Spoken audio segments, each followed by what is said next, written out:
Ayan, so ngayon tapos na natin yung pipings na ginawa ko last night. Lalagyan ko na ng tubig itong ating drip plant box. Ayan, pupunuin natin kasi nag-evaporate yung tubig. Minsan kasi sobrang init. So dito ay isi-switch lang natin na ganyan. Tapos magsisimula na siyang mag-refill. Ito ay galing dun sa aking stock water, so umiikot lang yung tubig niyan.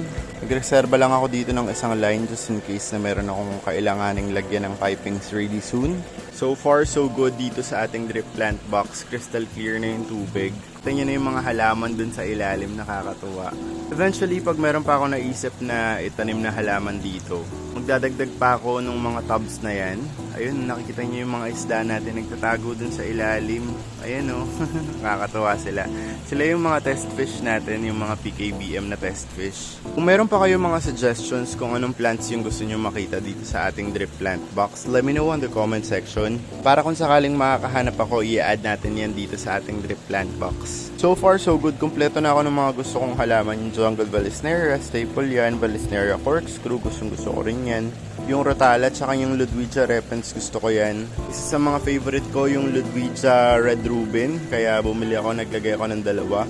Yung Ambulia, nag-prepare ako ng dalawang tubs for that. Pero pinapropagate pa natin siya. Pag humaba sila at tumubo, magre-replant tayo hanggang sa mapuno natin yung dalawang tubs na yan.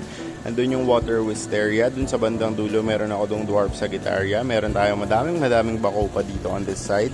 Meron tayo ditong Water Lotus. Ang dami nating cornwort. Di ko alam yung gagawin ko dito. Siguro ipapamigay ko na lang kapag may dumating dito or baka ibenta natin yan really soon. Again, this is not the final stage na tong ating drip plant box kasi kailangan ko pa mag-ipon para sa glass na to.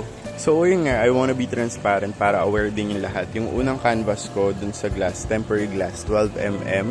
Plus itong harapan na to ay kakapala nila para maganda yung foundation ng ating glass. Ang canvas ko dun ay 16,000 kasama na yung labor, kasama yung 12mm na tempered glass. Kaya naghahanap pa ako ng other options sa ngayon. Meron na ako nakitang supplier ng glass, nakakagawa sila ng mas makapal, tempered din, pero nasa 8,000 plus. So sabihin na natin 9,000 yun, plus bibili pa tayo ng mga silicone sealant, plus magle-labor tayo. Mataas din siya pero daw hindi aabot ng 16,000. So I might go for that one. Pero syempre, yung pera na yun ay malaki-laki pa rin, more than 10k yung magagastos doon for sure.